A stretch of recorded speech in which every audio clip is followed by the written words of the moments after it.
अगर पत्नी है तो दुनिया में सब कुछ है। राजा की तरह जीने और आज दुनिया में अपना सिर ऊंचा रखने के लिए अपनी पत्नी का शुक्रिया कीजिए।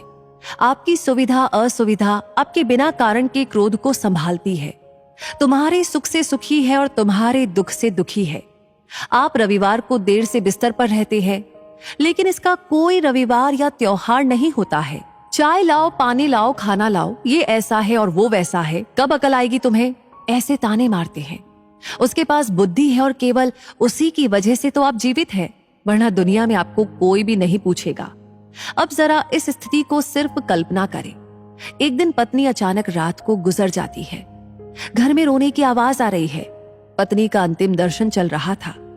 उस वक्त पत्नी की आत्मा जाते जाते जो कह रही है उसका वर्णन, मैं अभी जा रही हूं, अब फिर कभी नहीं मिलेंगे। तो मैं जा रही हूं, जिस दिन शादी के फेरे लिए थे उस वक्त साथ साथ जिएंगे, ऐसा वचन दिया था, पर अचानक अकेले जाना पड़ेगा ये मुझको नहीं पता था।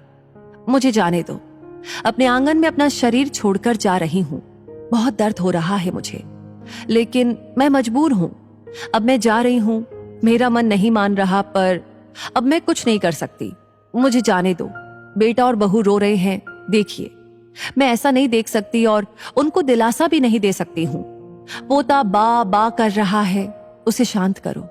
बिल्कुल ध्यान नहीं दे रहे हैं। हाँ, और आप भी मन मजबूत रखना और बिल्कुल ढीले ना हो। मुझे जाने दीजिए। अभी बेटी ससुराल से आएगी और मेरा मृत शरीर देखकर बहुत रोएगी, तब उसे संभालना और शांत करना। और आप भी बिल्कुल नहीं रोना। मुझे जाने दो, क्योंकि जिसका जन्म हुआ है उसकी मृत्यु निश्चित है। जो भी इस दुनिया में आया है वो यहां से ऊपर गया है। धीरे धीरे मुझे भूल जाना, मुझे बहुत याद नहीं करना और इस जीवन में फिर से काम में डूब जाना। अब मेरे बिना जीवन जीने की आदत जल्दी से डाल लेना। मुझे जाने दो। आपने इस जीवन में मेरा कहा कभी नहीं माना है। अब जिद छोड़कर व्यवहार में विनम्र रहना। आपको अकेला छोड़कर जाते मुझे बहुत चिंता हो रही है, लेकिन मैं मजबूर हूं। मुझे जाने दो। आपको बीपी और डायबिटीज है, गलती से भी मीठा नहीं खाना, अन्यथा परेशानी होगी। सुबह उठते ही दवा लेना न भूलना। चाय अगर आपको देर से मिलती है तो बहू पर गुस्सा न करना। अब मैं नहीं हूं ये समझकर जीना सीख लेना। मुझे जाने दो। बेटा और बहू कुछ बोले तो चुपचाप सब सुन लेना। कभी गुस्सा नहीं करना, हमेशा मुस्कुराते रहना, कभी उदास नहीं होना। मुझे जाने दो। अपने बेटे के साथ खेलना, अपने दोस्तों के साथ समय बिताना। अब थोड़ा धार्मिक जीवन जिए ताकि जीवन को संयमित किया जा सके। अगर मेरी याद आए तो चुपचाप रो लेना, लेकिन कभी कमजोर नहीं होना। मुझे जाने दो। मेरा रुमाल कहाँ है, मेरी चाबी कहाँ है।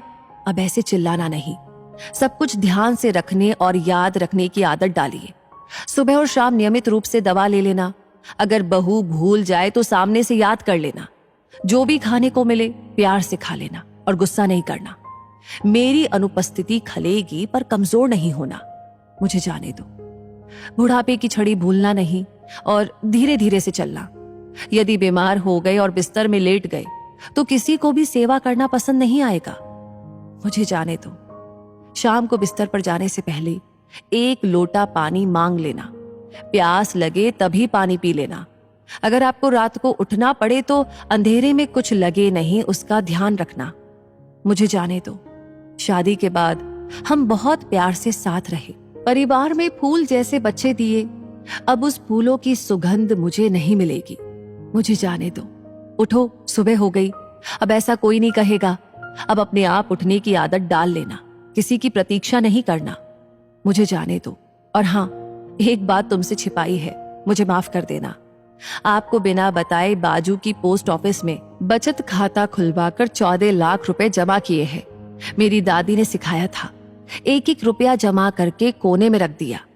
इसमें से 5-5 लाख बहू और बेटी को दे देना और अपने खाते में 4 लाख रखना अपने लिए। मुझे जाने दो। भगवान की भक्ति और पूजा करना भूलना नहीं। अब फिर कभी नहीं मिलेंगे। मुझसे कोई भी गलती हुई हो तो मुझे माफ कर देना।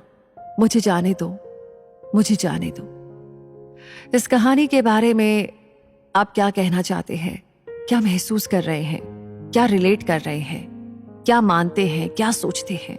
बताइएगा जरूर। और ऐसी कहानियां हमेशा पाने के लिए हमारे पेज को फॉलो करना ना भूलें। धन्यवाद।